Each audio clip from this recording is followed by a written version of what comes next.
ফের প্রাক্তন মন্ত্রী ঘনিষ্ঠ নেপুরা প্রধান গ্রেপ্তার, উদ্ধার সরকারি ত্রাণ। সরকারি ত্রাণ তহবিলের অভিযোগে গ্রেপ্তার হলেন বিনপুর ১ ব্লকের নেপুরা গ্রাম পঞ্চায়েতের তৃণমূল প্রধান সুমিতা পাতর। সুমিতার বাড়ি লালগড় থানার নেপুরা। শুক্রবার রাতে নেপুরা এলাকার একটি কমিউনিটি হল থেকে সরকারি বস্তা ভর্তি কম্বল, শাড়ি, বাচ্চাদের পোশাক, ধুতিসহ নানা ধরনের পোশাক উদ্ধার করেছে লালগড় থানার পুলিশ। সরকারি ত্রাণ তহবিলের অভিযোগে সুমিতাকে গ্রেপ্তার করেছে পুলিশ।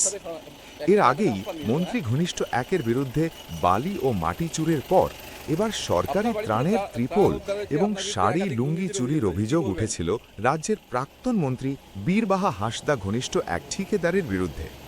আবারও সেই মন্ত্রী ঘনিষ্ঠ প্রধান নেপুরা গ্রামে দীর্ঘ তল্লাশি চালিয়ে এই বিপুল পরিমাণ সরকারি সামগ্রী উদ্ধার করেছে লালগড় থানার পুলিশ। তৃণমূল ক্ষমতায় আসতেই বিনপুর ১ নম্বর ব্লকের ক্ষমতার হ্রাস যায় তৃণমূল ঘনিষ্ঠ ঠিকাদারের ও এই প্রধানের হাতে। পুলিশ সূত্রে জানা গেছে, নির্দিষ্ট খবরের ভিত্তিতে রাত ১০টার সময় নেপুরা গ্রামে একটি কমিউনিটি হল থেকে ম্যারাথন তল্লাশি চালায় লালগড় থানার পুলিশ। প্রচুর পরিমাণে সরকারি ত্রিপল ও শাড়ি উদ্ধার হয়।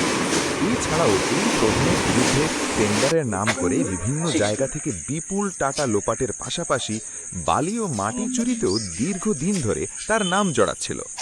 এবার সরকারি ত্রাণ সামগ্রী চুরির ঘটনা প্রকাশ্যে আসায় তীব্র চাঞ্চল্য ছড়িয়েছে এলাকায়।